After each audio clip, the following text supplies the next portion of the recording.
Is Tom Nook the villain of Animal Crossing, or is he just doing his best to assist the player character who admittedly showed up to a new town with no money or plans of any kind? This is perhaps the longest running discourse in Animal Crossing fandom, and today we'll talk about what that whole conversation might truly mean. Hello and welcome to Computer Lab Hijinks, a show about games, old software, and web ephemera. In this episode, we're starting a new series of interviews with game studies academics, talking about their work. And we're joined by Dr. Emma Vossen, who wrote a journal article on the infamous landlord, the department store tycoon, and the guy who renovates your house at no upfront cost, the legendary Tom Nook. Folks, if you've ever wanted to hear the class-conscious take on Animal Crossing, this is the essay for you. It checks a lot of the usual Computer Lab boxes: old video games, ancient discourses of the internet, and of course the academic field of game studies. We'll have a link to Dr. Vossen's essay in the description. Longtime Computer Lab viewers will know that we have a fairly significant backlog of episodes, and we recorded this interview way back in August 2024, a long time ago indeed. But it's finally all cut together. I hope you enjoyed this episode. Hello and welcome to Computer Lab Hijinks, a show about games, old software, and web ephemera. Today we're talking about Animal Crossing, and specifically the legendary Tom Nook, and I'm joined today by Dr. Emma Vossen, who wrote an essay on this very topic. Welcome to the show. So, as you said, I'm Dr. Emma Vossen. I'm currently working as the Knowledge Mobilization Research Impact Officer at the University of Waterloo Games Institute. Before that, I did my PhD here at Waterloo at the Games Institute. And my PhD dissertation was about politics and games culture. And considering that I started my PhD in 2012, that turned out to be very precedent. Yeah. And then since then, I've sort of moved on to studying a whole slew of different topics in games, but really anything that's about the sort of political, cultural, and socioeconomic dimensions of games. That's my jam. So in the essay, you talk about your experience with the original, in North America, GameCube version of Animal Crossing and how it provided a feeling of stability. I found that very relatable at various games over the years, just it came out at the right time in my life. So for those who haven't read the essay, could you speak to that feeling of discovering Animal Crossing at a very young age? Yeah, so I probably started playing Animal Crossing. I guess I would have been like about 11 or 12. And my parents had gotten divorced pretty recently. And so, we were literally doing this thing, me and my brother, where we were going from one house to another, one house to another. And there was something to be said about the fact that as we sort of packed up our GameCube and brought it with us, and we're playing Animal Crossing day by day, it's like we were living in two different houses, but in Animal Crossing, we each had our own house, and it was sort of this stability across like a very unstable time. Like, I'll be frank, my parents had a bad divorce.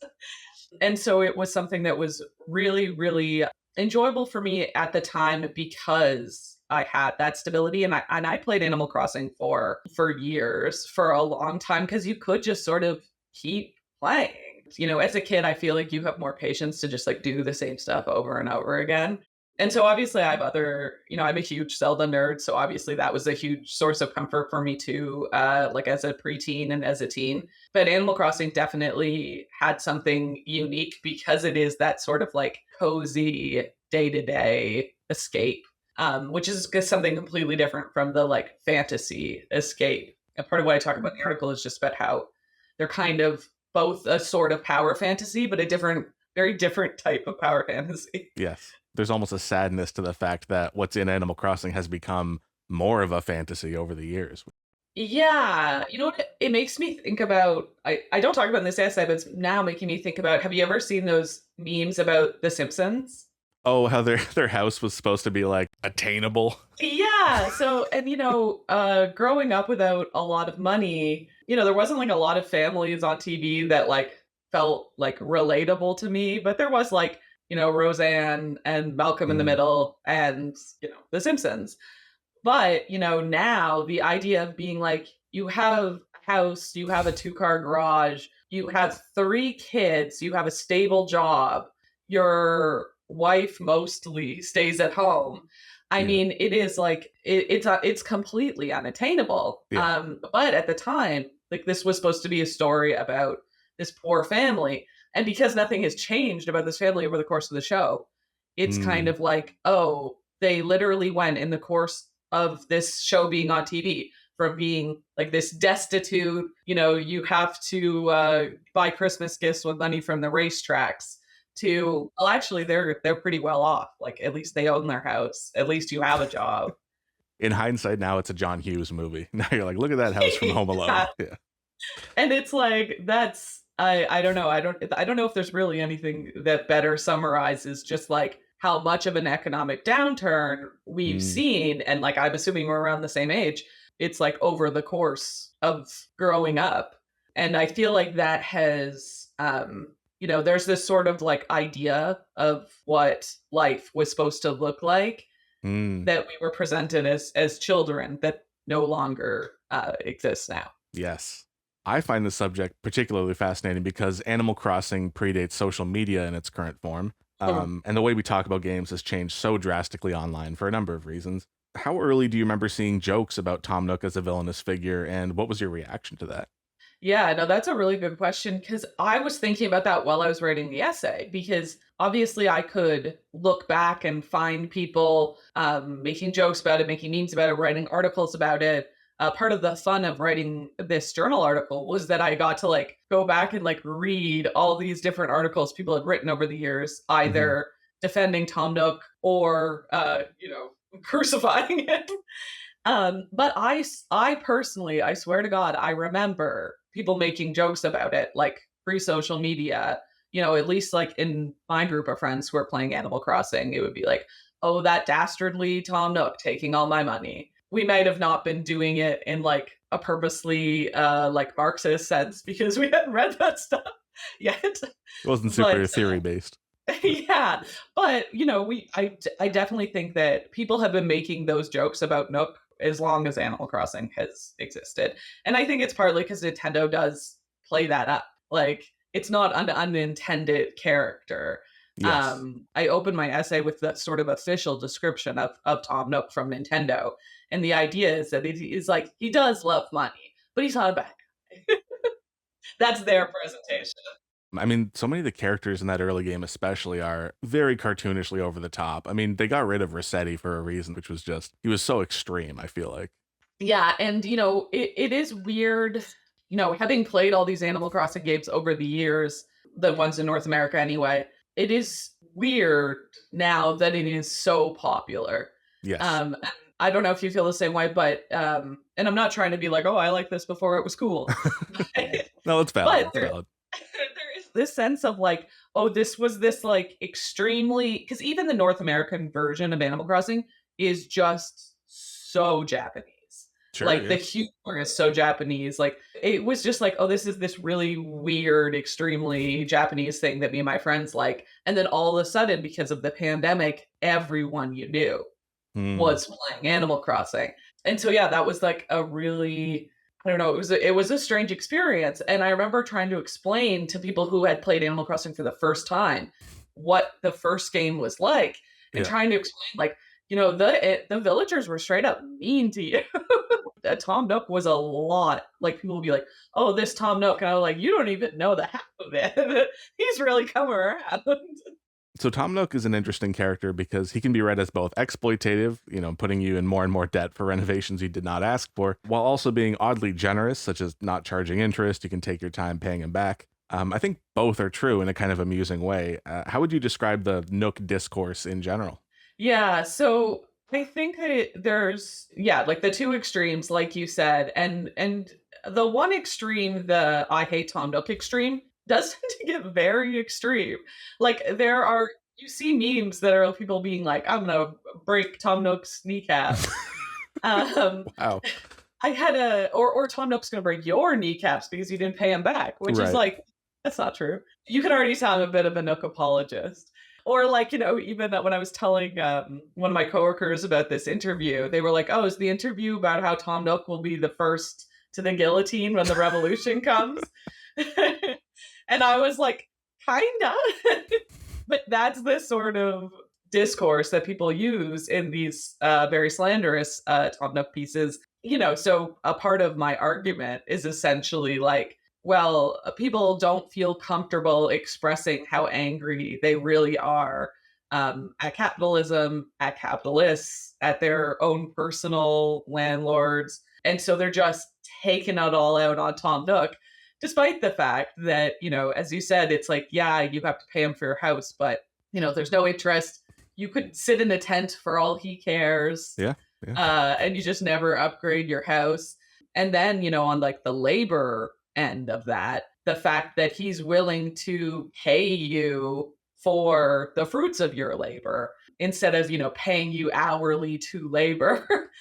Oh, that's interesting. Yeah, and it's, I argue anyway that it's kind of downright easy to amass wealth in Animal Crossing, Hmm. in a way that, you couldn't just walk around town picking fruit and go and sell it to somebody and pay your rent with it. Yeah. Like, we don't have that option. Yeah, that's not the Galen Weston system currently, is just picking up fruits on the beach and getting rich. It's more like, you could take the fruit out of the dumpster behind Loblaws and go to prison. I don't. So, as of our recording this, we're both in Southern Ontario, where there's an ongoing housing crisis, and it's exacerbated by landlords and, of course, just general economic instability. Millennials are significantly less likely to own a home than their parents, even at comparable wages. Can you speak to how your relationship to Animal Crossing's sort of homeowner fantasy, and I guess fantasy in air quotes, has changed as you grew up? Yeah. So, I mean, I wouldn't even say fantasy in air quotes. Like, I think that for a lot of people, Animal Crossing, even people who own homes, I think that there is Mm, an element of power, economic power fantasy to Animal Crossing.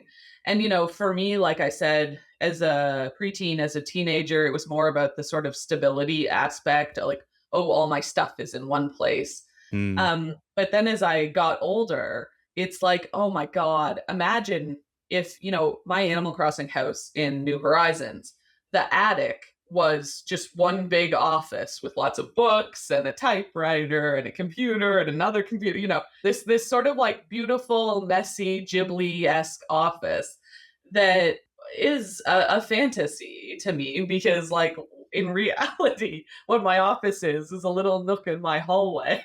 And it's, next to my son's room.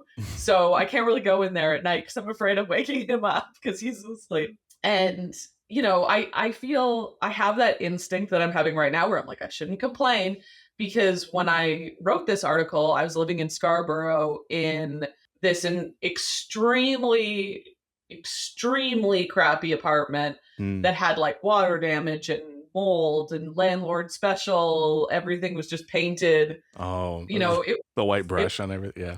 yeah, exactly. Like it was awful. And it definitely made the pandemic more depressing because Mm, it was like I felt so stuck and trapped in this apartment. And now, since getting this job and moving back to Waterloo, now it's like, well, I don't own a home and I probably never will, but I do now have a good job with a good boss and a nice home with, I can't believe I'm saying this for the first time in my life, extremely lovely landlords. We were making jokes when we moved in where we were like, this is like a cosmic joke to test our politics.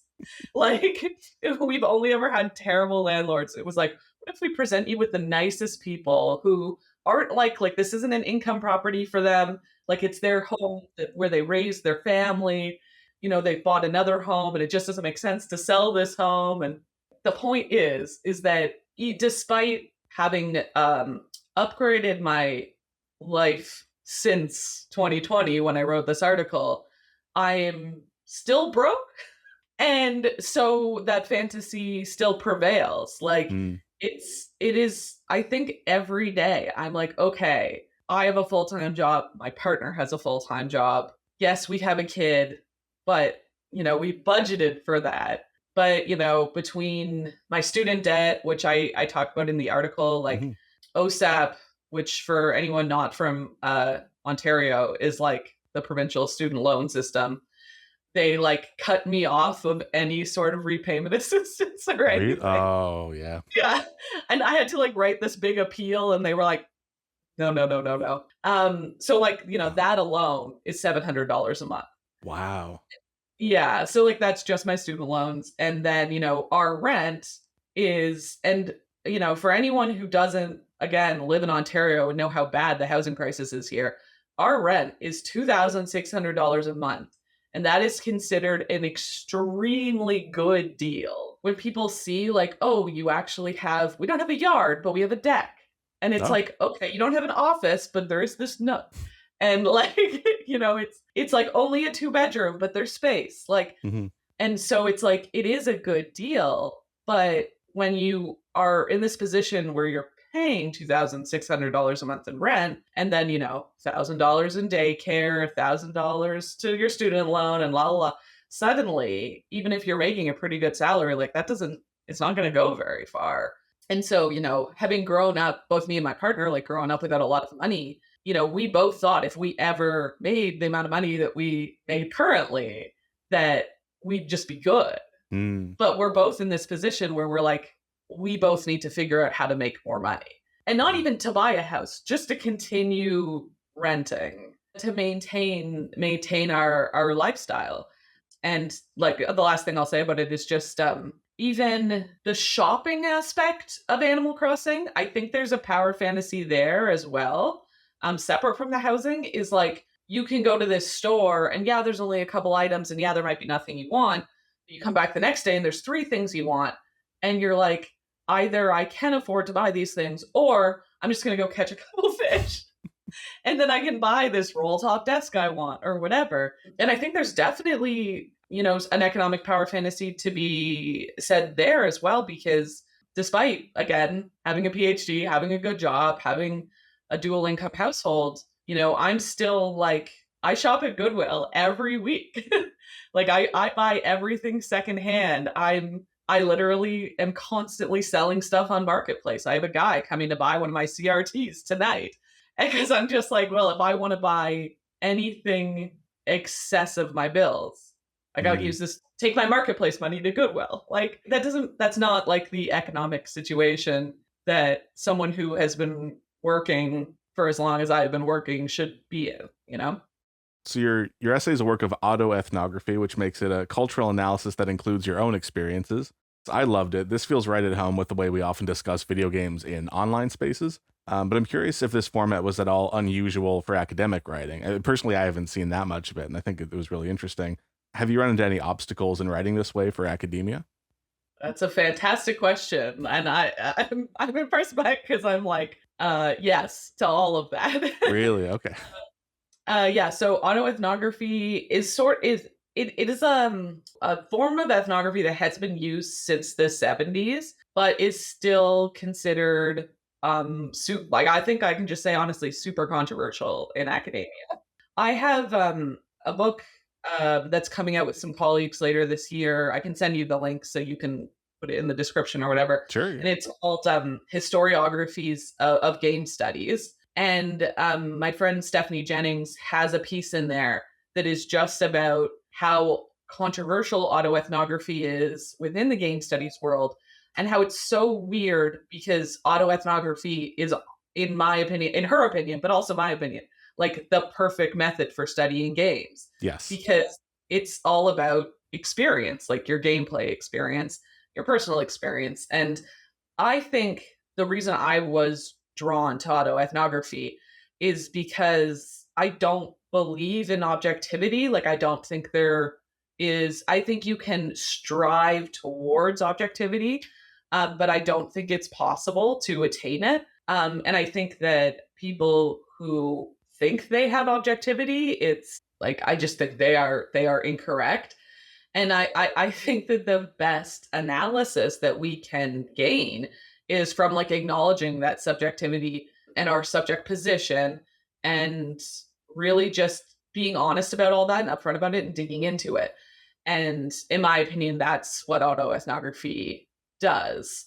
And obviously, you can never be within arm's length of yourself, but I don't think you can be within arm's length of your ethnography participants Mm. either in traditional ethnography.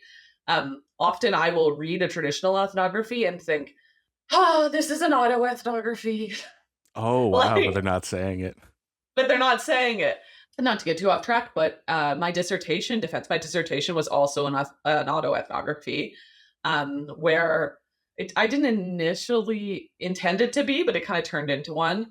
During the course of my dissertation, I experienced like a lot of online harassment, and I got a lot of threats and these sorts of things. And it just didn't make sense to write about games culture and politics without talking about how it was personally affecting me. And so I did that. But I will say, at my defense, everything was so positive about my dissertation. But the method thing, the autoethnography thing, like that was what was catching people up. Like people either being like, well, but couldn't you have written it another way? And me being like, no. Or even my external examiner being like, before this, I kind of thought autoethnography was bullshit, but you turned me around, which I was like, my Wow, God. that's high praise. Yeah, it's definitely super controversial. I think the thing is if we think of the humanities and social sciences, people talk about that as like the soft science. Like you can't really go softer than autoethnography because you're literally doing your academic work while, pouring your heart out. If I were to, I'm going to claim I'm breaking this down for the audience, but it's really for me to struggle to understand it. In academic writing, you have to say what your framework is for absolutely everything. If you were to say sexism is bad, you have to start citing sources. And Yeah. the way I understand it is that, let's say we're talking about like the style you'd find in a James Rolfe video of like, oh, I went up to this character in Ghostbusters and the controls were bad. Like that is something that in an essay you'd have to cite someone else saying. So you could say that yourself as like a personal observation. Mhm. I mean, this kind of gets at the heart of what Stephanie Jennings is talking about in her essay. She's like, that is kind of an autoethnographic observation. Like it is your experience of playing the game. But what we see a lot of times in games culture is people presenting those opinions as objective. Like, and we see this in game studies as well. You'll see academics being like, this game good, this game bad. And like, I am the arbiter of what is good, what is bad, which is such a non-academic way of looking at things. That's bizarre. Yeah. But we see it all the time. So it's like you wouldn't have to necessarily cite someone else saying the controls are bad. But you could make that assertion, but you would have to then give evidence from your experience that demonstrated it. And then that in itself is like, okay, well, now you're getting into autoethnography territory, right? Getting to the heart of your argument, you acknowledge that there is a silliness to this whole conversation about the Nook discourse, but that these very conversations can get mass audiences to start thinking about their relationship to labor, the extraction of value, and just landlords in general. Can you walk us through that overall thesis? Yeah, so I think the thing is that earlier I was talking about how there are people who have written things defending Nook and talking about how like actually it's not so bad, but it is funnier to talk about how evil he is. Like it's more hilarious, and I do think that there is something that we're all sort of like collectively, I guess, getting out of ragging on Nook. But part of the argument I make is like, well, it's the Nook discourse is productive for getting people to have those conversations about labor and about community and about housing. What would be really productive is if they took the next step and took that anger and that rhetoric and that language that they're projecting on Tom and took it to the real world and said, hey, actually, I am going to say only vote for people who have explicitly anti-capitalist, anti-imperialist politics, which is something that we don't really see anymore because we are really caught in this cycle with, voting for politicians where it's like, you're not voting for someone, you're voting against someone else. Yes. We are very alienated from even our ability to affect political change through voting, which, is theoretically the core tenet of democracy. And so my argument is essentially like, we need to actually be vocal about these things in our real lives and not just in Animal Crossing, because compared to what the world is actually currently like, in this, like, we are in this very late capitalist, extremely imperialist time, more dystopian than I ever thought I would live through. Yeah. People are afraid to confront that. So it's a lot easier to just like make jokes about how Tom Nook is a shitty landlord, even though Animal Crossing is frankly like a utopia in contrast to how we actually live.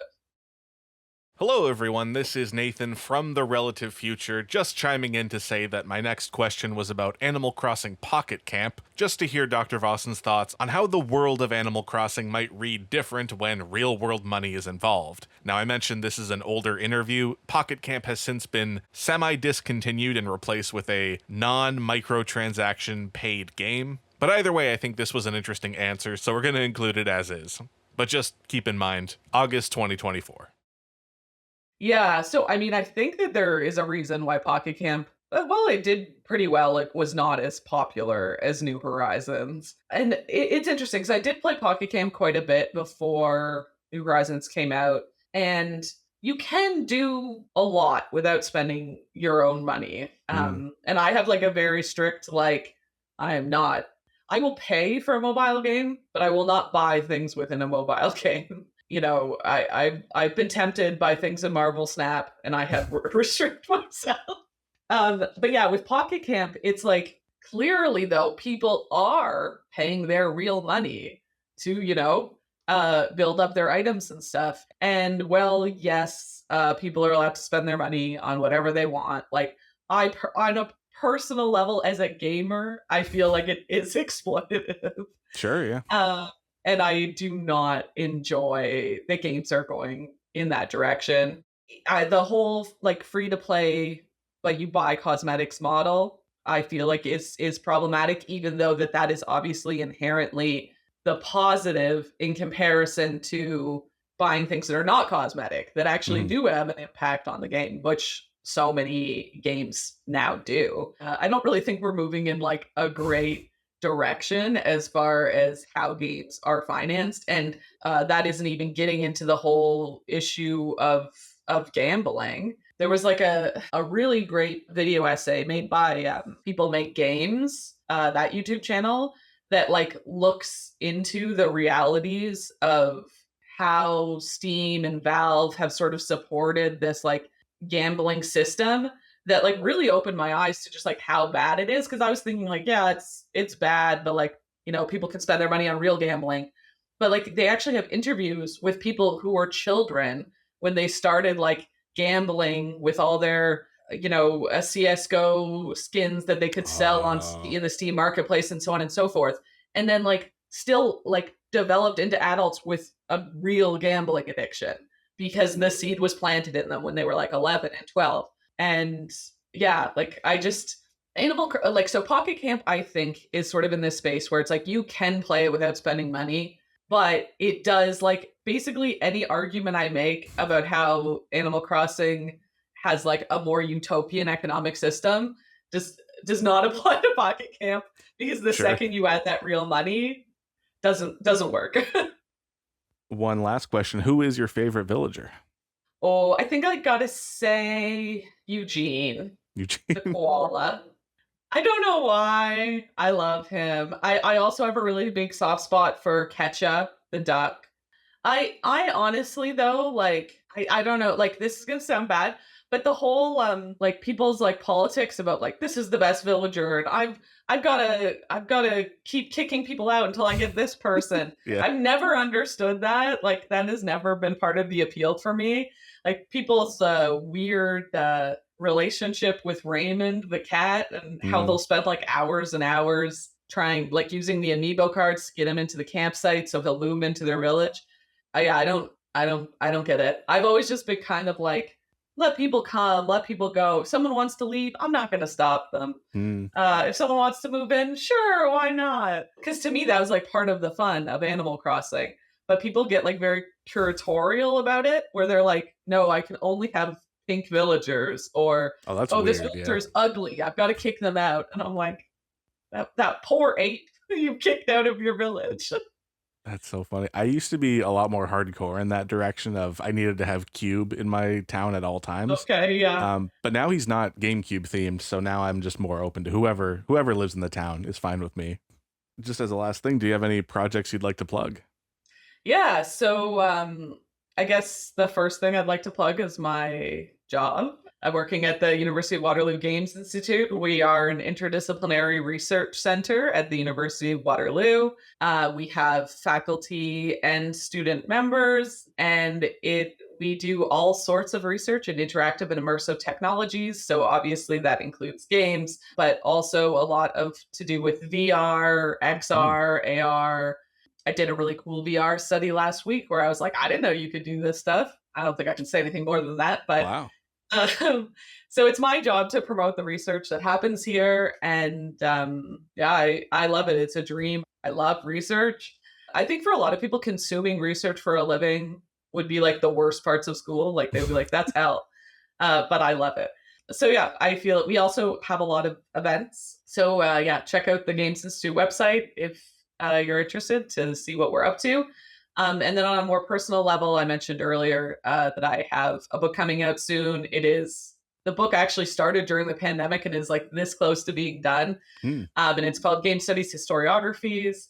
And it is a collection of essays and interviews with people across game studies about game studies. And essentially, our goal was to create a completely free book that could be read by people who are new to game studies to get a sort of grasp on the field that dealt with the complexities of the field and sort of instead of trying to sort of simplify it down into like camps and debates and all of that.